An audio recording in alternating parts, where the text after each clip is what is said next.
ஊடக நண்பர்கள், பத்திரிகையாளர்கள் அனைவருக்கும் வணக்கம். தமிழக முதல்வர் இன்றைக்கு மரியாதை நிமித்தமாகவும் தொழிலாளர்களின் பல்வேறு கோரிக்கைகளை அவரிடம் முன்மொழிந்தும் பேசுகிற வாய்ப்பு கிடைத்தது, உரையாடும் வாய்ப்பு கிடைத்தது. இந்திய கம்யூனிஸ்ட் கட்சியின் சார்பிலும் மார்க்சிஸ்ட் கம்யூனிஸ்ட் கட்சியின் சார்பிலும் பல மூத்த முன்னணி தோழர்கள் அனைவரும் கூட்டாக நாங்கள் சந்தித்தோம். இந்த அரசு உழைக்கிற மக்களின் கோரிக்கைகளுக்கு முழு கவனம் செலுத்த வேண்டும். குறிப்பாக சாலை பணியாளர்கள், துப்புரவு பணியாளர்கள், பல்வேறு மாநிலங்களை கடந்து வந்து ஒப்பந்த அடிப்படையில் பணிபுரிகிற ஏழை கூலி தொழிலாளர்கள், இவர்களின் வாழ்விடங்கள், பணி பாதுகாப்பு குறித்து அரசு ஆழ்ந்த சிந்தனைகளை மேற்கொள்ள வேண்டும் என்று நாங்கள் வலியுறுத்தியிருக்கிறோம். அதேபோன்று விவசாயிகள், விவசாய தொழிலாளர்கள் மற்றும் தொழிலாளர்கள், ஆலையில் பணிபுரிகிற தொழிலாளர்கள், அரசு ஊழியர்கள், பல்வேறு கோரிக்கைகள் கிடப்பில் இருக்கிறது. அந்த கோரிக்கைகளை நிறைவேற்றுவதற்கு முன்னுரிமை அளிக்க வேண்டும் என்று நாங்கள் கேட்டுக்கொண்டிருக்கிறோம். முதல்வரும் அதை ஆவண செய்திருக்கிறார். இரண்டு கட்சியின் தலைவர்களும் பல்வேறு கோரிக்கைகளை அவரவர் சார்ந்த துறை சார்ந்த பலர் இங்கே இருக்கிறோம். பல கோரிக்கைகளையும் நாங்கள் முன்மொழிந்திருக்கிறோம். யாவும் விவசாயிகளின் கோரிக்கை, விவசாய தொழிலாளர்களின் கோரிக்கை, ஏழை எளிய மக்களின் கோரிக்கை தான் இப்பொழுது நாங்கள் முன்மொழிந்திருக்கிறோம். அதை உங்கள் முன்னால் தெரிவிக்கிறோம். மார்க்சிஸ்ட் கம்யூனிஸ்ட் கட்சி, இந்திய கம்யூனிஸ்ட் கட்சியின் சார்பில் மாநில தலைவர்கள் இன்றைய தினம் தமிழ்நாடு முதலமைச்சர் மாண்புமிகு ஜோசப் விஜய் அவர்களை மரியாதை நிமித்தமாக சந்தித்தோம். அவர் முதலமைச்சராக பதவியேற்றதற்கு பிறகு நடந்திருக்கிற முதல் சந்திப்பு இது. அந்த வகையில் தமிழ்நாட்டு மக்கள் எதிர்நோக்கக்கூடிய பல்வேறு முக்கிய கோரிக்கைகள், பிரச்சனைகள் சம்பந்தமாக மாண்புமிகு முதலமைச்சர் அவர்களுடைய கவனத்துக்கு கொண்டு வந்திருக்கிறோம். குறிப்பாக வேலையின்மை என்பது இன்றைக்கு மிக முக்கியமான ஒரு பிரச்சனையாக தமிழகத்தில் இருந்து கொண்டிருக்கிறது. ஆகவே புதிய வேலை வாய்ப்புகளை உருவாக்கக்கூடிய வகையிலேயும் ஏற்கனவே இருக்கக்கூடிய காலி பணியிடங்களை நிரப்ப வேண்டும், அதிலே கூடுதலான கவனத்தை தமிழ்நாடு அரசாங்கம் செலுத்த வேண்டும் என்பதை நாங்கள் வற்புறுத்தியிருக்கோம். குறிப்பாக பள்ளிகள், கல்லூரிகளில் நிறைய காலியிடங்கள் இருக்கிற காரணத்தினால் கல்வி தரம் என்பது பாதிக்கப்படக்கூடிய ஆபத்து என்பது இருக்கிறது. கல்வி நிலையங்கள் திறந்தாகிவிட்டது, அடுத்து கல்லூரி திறக்க இருக்கிறது. ஏற்கனவே ஆசிரியர் தேர்வாணையம் நடத்தியிருக்கக்கூடிய தேர்வில் ஏற்பட்டிருக்கக்கூடிய குளறுபடிகள் சம்பந்தமாகவும் உடனடியாக அரசு தலையிட்டு தேர்வு எழுதியவர்களுக்கு நியாயம் கிடைக்கக்கூடிய வகையில் நடவடிக்கை எடுக்க வேண்டும். அதன் மூலமாக கல்லூரிகளில் உதவி பேராசிரியர்கள் பணியிடங்கள் நிரப்பப்பட வேண்டும் என்பது உட்பட வேலையின்மை என்கிற பிரச்சனையை தீர்வு காணக்கூடிய வகையில் தமிழ்நாடு அரசுடைய நிதிநிலை அறிக்கையில் பல புதிய அறிவிப்புகளை தமிழக மக்கள் எதிர்பார்க்கிறார்கள், இளைஞர்கள் எதிர்பார்க்கிறார்கள். அவர்களுடைய எதிர்பார்ப்புகளை பூர்த்தி செய்யக்கூடிய வகையில் அரசுடைய நிதிநிலை அறிக்கை இருக்க வேண்டும் என்பதை முதலமைச்சருடைய கவனத்துக்கு நாங்கள் கொண்டு வந்திருக்கோம். அதே மாதிரி பெண்கள், குழந்தைகள் மீதான பாலியல் வன்கொடுமைகள் என்பது பொதுவாக தொடர்ச்சியாக நடைபெற்று கொண்டிருக்கிறது. இன்றைக்கு சிங்கப்பெண் படை என்று சொல்லி அந்த பெண்கள் மீது, குழந்தைகள் மீதான குற்றங்களை தடுப்பதற்கென்றே ஒரு சிறப்பு அதிரடிப்படை அமைக்கப்பட்டிருப்பது என்பது வரவேற்கத்தக்கது. ஆனால் அவர்களெல்லாம் ஏற்கனவே காவல்துறையில் இருந்தவர்கள் தான் இதற்கு பணிமாற்றம் செய்யப்பட்டிருக்கிறார்கள். ஆகவே இந்த பெண்கள், குழந்தைகள் மீதான குற்றங்களை புரிந்து கொண்டு பாலின சமத்துவம் போன்ற கருத்துக்களை உள்வாங்கிக் கொண்டு அந்த காவலர்கள் பணியாற்ற வேண்டியிருக்கிறது. ஆகவே சிங்கப்பெண் அதிரடிப்படையில் உள்ள அந்த அதிகாரிகளுக்கு, அதில் பணியாற்றக்கூடியவர்களுக்கு ஒரு பயிற்சி அளிப்பதற்கு தமிழ்நாடு அரசாங்கம் ஒரு சிறப்பு முயற்சி எடுக்க வேண்டும் என்பதை நாங்கள் சொல்லியிருக்கோம். அதே மாதிரி மிக முக்கியமாக தொழிலாளர் தொகுப்பு சட்டங்கள் என்பது ஏற்கனவே மத்திய அரசால் அமுல்படுத்தப்பட்டிருக்கிறது. ஆனால் அதற்கான விதிகள் தமிழ்நாடு அரசின் சார்பில் இன்னும் உருவாக்கப்படவில்லை. அதற்கான விதிகளை உருவாக்குகிற போது தமிழ்நாட்டில் உள்ள அனைத்து தொழிற்சங்க தலைவர்களையும் அழைத்து அவர்களோடு ஒரு கலந்துரையாடல் நடத்தி தமிழ்நாட்டினுடைய தொழிலாளர்களுடைய உரிமைகளை பாதுகாக்கத்தக்க வகையில் அந்த விதிமுறைகள் என்பது உருவாக்கப்பட வேண்டும். ஏற்கனவே ஒன்றிய பிஜேபி அரசாங்கம் உருவாக்கியிருக்கிற அந்த தொழிலாளர் தொகுப்பு சட்டங்கள் என்பது தொழிலாளர் நலனுக்கு விரோதமானது. ஆகவே எக்காரணம் கொண்டும் அதை அப்படியே அமுல்படுத்துவது என்கிற அணுகுமுறையை தமிழ்நாடு அரசாங்கம் மேற்கொள்ளக்கூடாது. ஏற்கனவே கேரள மாநில அரசாங்கம் நீதிபதி கோபால் கவுடே என்பவர் தலைமையிலே ஒரு குழு அமைத்து இந்த சட்டம் சம்பந்தமான ஒரு முழுமையான ஆய்வினை நடத்தி தொழிலாளருடைய உரிமைகளை பாதுகாக்கத்தக்க வகையில் பல பரிந்துரைகள் என்பது கொடுக்கப்பட்டிருக்கு. ஆகவே நீதிபதி கோபால் கவுடே அவர்களுடைய அந்த பரிந்துரையை தமிழ்நாடு அரசாங்கம் பெற்று தொழிற்சங்க தலைவர்களோடும் கலந்துரையாடல் நடத்தி அந்த விதிகளை உருவாக்க வேண்டும் என்பதை நாங்கள் முதலமைச்சர் அவர்களிடத்தில் சொல்லியிருக்கோம். இவை அனைத்தையும் மிகவும் நிதானமாகவும் ரொம்ப பொறுப்பாகவும் நாங்கள் சொன்ன அனைத்து கோரிக்கைகளையும் மாண்புமிகு முதலமைச்சர் அவர்கள் கேட்டுக்கொண்டார்கள். நிச்சயமாக உங்களுடைய எப்போது வேண்டுமானாலும் நீங்கள் சந்திக்கலாம், எப்போது வேண்டுமானாலும் கோரிக்கைகளை நீங்கள் சொல்லலாம் என்கிற முறையில் சொல்லியிருக்காரு.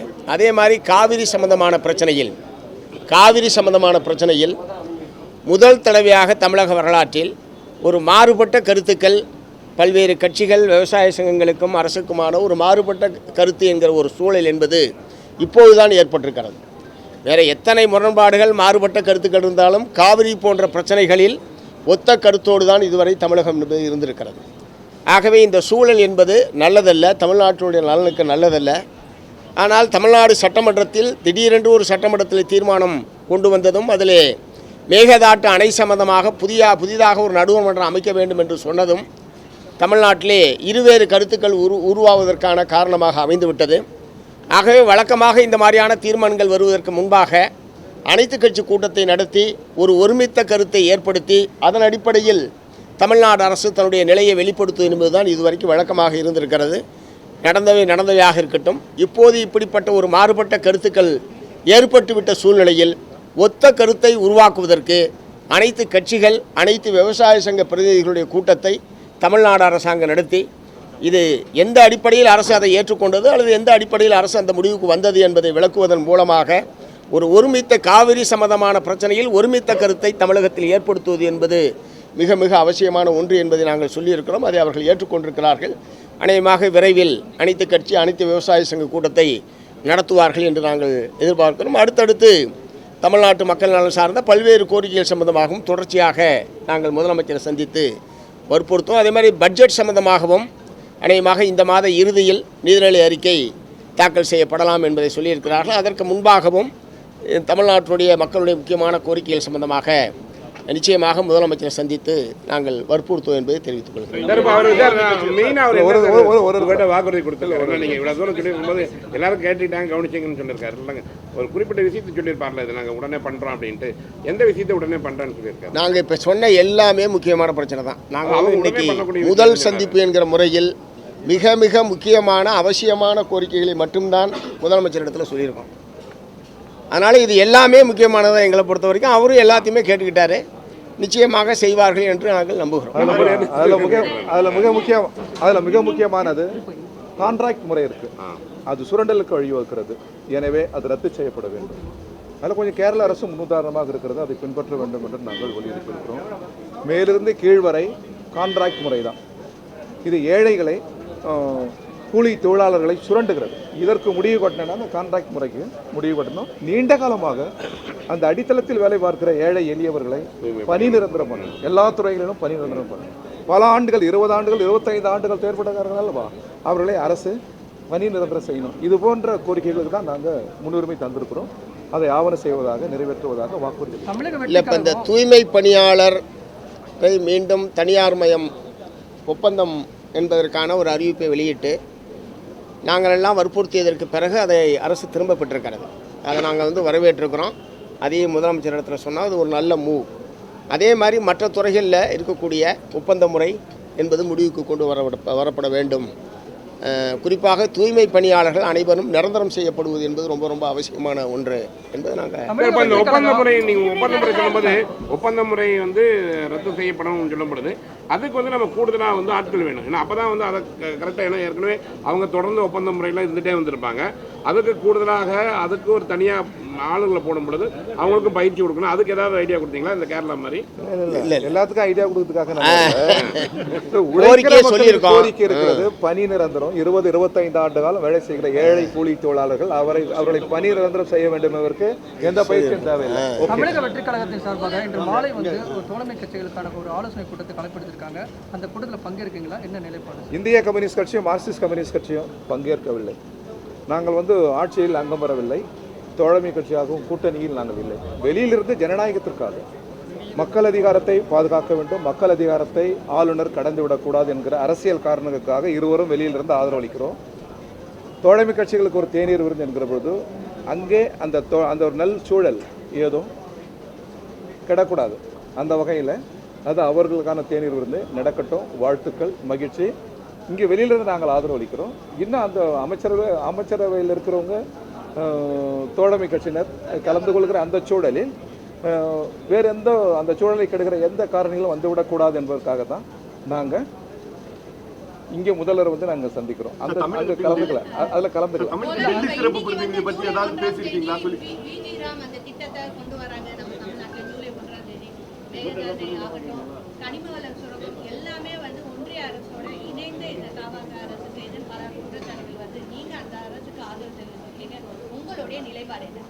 இல்லை, மேகதாட்டு தான் தெளிவாக சொல்லிட்டேனே, அனைத்து கட்சி கூட்டத்தை நடத்தி.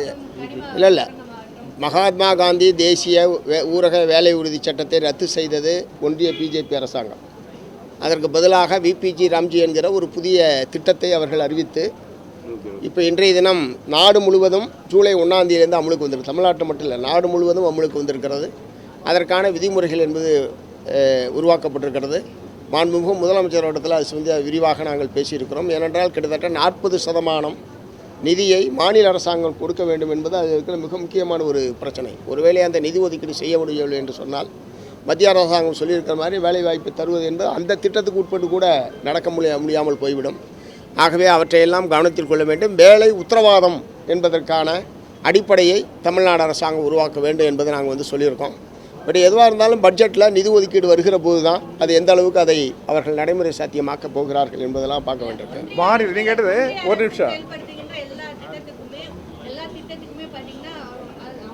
எல்லா திட்டமும் இல்லைம்மா, மகாத்மா காந்தி தேசிய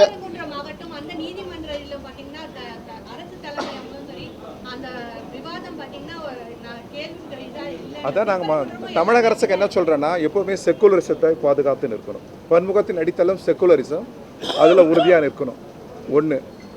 ஒன்றிய அரசோட நிர்வாக உடன்பாடு இணக்கங்கள் என்பது வேறு, கொள்கை என்பது வேறு. மாநிலங்களின் உரிமைகளை பறிக்கிற ஒன்றிய அரசின் கடந்த கால அணுகுமுறையை இன்றைய அரசு உணர்ந்திருக்கும், அதிலிருந்து பாடங்களை பெற்றிருக்கும். அங்கே சமரசம் கூடாது மாநில உரிமைகளில். எனவே ஒன்றிய அரசின் திட்டங்கள் நாட்டை சீரழிக்கிறது. ஒன்றிய அரசு திட்டங்கள் கார்ப்பரேட் நலனுக்கானது, நாடு கடந்த நிறுவனங்களின் நலனுக்கானது. எனவே அதை பின்பற்ற வேண்டிய அவசியமில்லை. தமிழ்நாட்டின் நலன், தொழிலாளர்களின் நலன், செக்குலரிசம், இதில் அது உறுதியாக இந்த அரசு நிற்க வேண்டும் என்று நாங்கள் கேட்டுக்கொண்டிருக்கிறோம். இல்லை, நான் அதை பற்றி ஒன்று பேசுகிறேன். தமிழக வெற்றி கழகத்தினுடைய ஒரு கூட்டணியை ஒரு வலுப்படுத்தும் நடவடிக்கையாகத்தான் தோழமை கட்சிகளுக்கு ஒரு அழைப்பு விடுக்கப்பட்டு நேரில் அமைச்சர்களும் கட்சியினுடைய நிர்வாகிகளாம் சந்தித்து உங்களுக்கு அழைப்பு எடுத்திருக்காங்க. கூட்டத்தில் பங்கேற்காம வெளியிடுங்கிற நிலைப்பாடு கூட்டணியை வலுப்படுத்தும் நடவடிக்கையில் இருக்கக்கூடிய வாய்ப்பு இருக்கு. நாங்கள் ஏற்கனவே இந்த அரசு அமைவதற்கு இடதுசாரி கட்சிகள் வெளியிலிருந்து ஆதரவு என்பதை வெளிப்படையாக அறிவித்து அந்த ஆதரவு என்பது தொடரும். அதிலே கடுகளவு எந்த விதமான குந்தகமும் ஏற்படாது. அது வந்து நாங்கள் வெளிப்படையாக தெரிவிச்சிருக்கிறோம். Point number 1. ஆகவே அந்த விருந்தில் கலந்துக்கிட்டால் தான் அது வலுப்படுத்துறது, விருந்தில் கலந்துக்கலன்னா அது பலவீனப்படுத்துறது என்ற முறையில் நாங்கள் வந்து பார்க்கல. இல்லைனா இன்றைக்கி வந்து முதலமைச்சரை சந்திக்க வேண்டிய அவசியமே இருந்திருக்காது. அது ஏற்கனவே தோழர் வீரபாண்டியன் அவர்கள் விளக்கிவிட்டார். நாங்கள் அந்த விருந்தில் கலந்து கொள்ளவில்லை. மற்றபடி அரசுக்கான ஆதரவு என்பது தொடர்கிறது.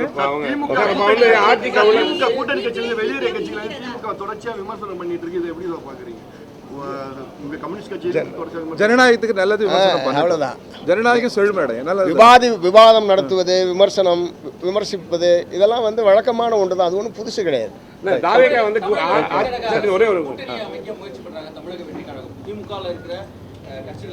இல்லை, ஊடகங்கள்ல அந்த மாதிரியான அதாங்க இல்லை, அவங்க வந்து அந்த மாதிரி கூட்டணி அமைக்க போவதாக ஊடகங்களில் செய்திகளை வந்து நாங்களும் கூட்டணி அமைப்போம். இடதுசாரிகள், சிபிஐ, சிபிஎம் யாரோட ஜனநாயக சக்திகளுடன் நாட்டு நலனுக்காக, தமிழ்நாட்டின் உரிமைக்காக எப்பொழுதும் கூட்டணியில் இருப்போம். இல்லை, தாவேகா தலைமையில் ஒரு புதிய கூட்டணி அமைக்கப் போவதாக ஊடகங்களில் செய்திகள் என்பது வந்து கொண்டிருக்கிறது. அது சம்பந்தமாக முதலமைச்சரோ மற்ற அமைச்சர்கள் பெருமக்களோ யாரும் எங்களிடம் எதுவும் பேசவில்லை. நாங்கள் இந்த அரசுக்கு வெளியிலிருந்து ஆதரவு என்பது தொடர்கிறது. இடதுசாரி கட்சிகள் ஒருங்கிணைப்பு குழு என்பது மாநில அளவில் ஏற்படுத்தப்பட்டிருக்கிறது. தமிழ்நாட்டு மக்கள் நலன் சார்ந்த பிரச்சனைகள் மீது இடதுசாரி ஒருங்கிணைப்பு குழுவின் சார்பில் போராட்டங்கள் நடவடிக்கை என்பதை நாங்கள் தொடர்ந்து மேற்கொள்வோம். சார் இப்போ திமுக கூட்டணி வந்து சார் இந்த ஒரே ஒரு சார் திமுக அரசு அவங்க என்ன சொல்றாங்கன்னா சீக்கிரம் ஆட்சி கவனம் அப்படின்னு சொல்லிட்டு இருக்காங்க. அதுக்கு தகுந்தாப்போல இப்போ சட்ட நேரத்தில் என்ன வந்ததுன்னா தாவேக்காவுடைய எம்எல்ஏவை அவங்க வந்து ரேட்டு பேசினதாக சொல்லி 2 பேர்த்த கைது பண்ணியிருக்காங்க. அதாவது வேற இணைக்கு வர்றதுனால இப்போ இது ஏன்னா சீக்கிரம் இவங்க வந்து ஆட்சி கவலைப்படும் சொல்லக்கூடிய சூழல் இந்த மாதிரி சூழல் நடக்கும் பொழுது இப்போ இவங்க வந்து தாவேக்கா கூட்டம் சொல்றாங்க. அதே மாதிரி தாவேக்கா எம்எல்ஏவை திமுக வாங்குற மாதிரி ஒரு பேச்சடி வருது. இந்த மாதிரி 2 பேர் கைது பண்ணியிருக்காங்க. இதை என்ன நினைக்கிறீங்க? பேசிக்கலாம். இல்லை திரு ஸ்டாலின் அவர்களை இந்த அரசு விரைவில் கவிழ்ந்துவிடும் என்றெல்லாம் சொல்வதெல்லாம் அவ்வளோ ஏற்புடையதல்ல. அப்படிப்பட்ட எந்த சூழலும் இப்போது தமிழ்நாட்டில் நிலவவில்லை. நாங்கள் உறுதியான ஆதரவை தெரிவித்திருக்கிறோம். மற்றவர்கள் ஆட்சியிலேயே பங்கேற்றிருக்கிறார்கள். பெரும்பான்மை இருக்கக்கூடிய நிலையில் திரு ஸ்டாலின் அவர்கள் அப்படி சொல்கிறதெல்லாம் நடக்கிறதுக்கு வாய்ப்பும் இல்லை, ஏற்புடையதும் இல்லை.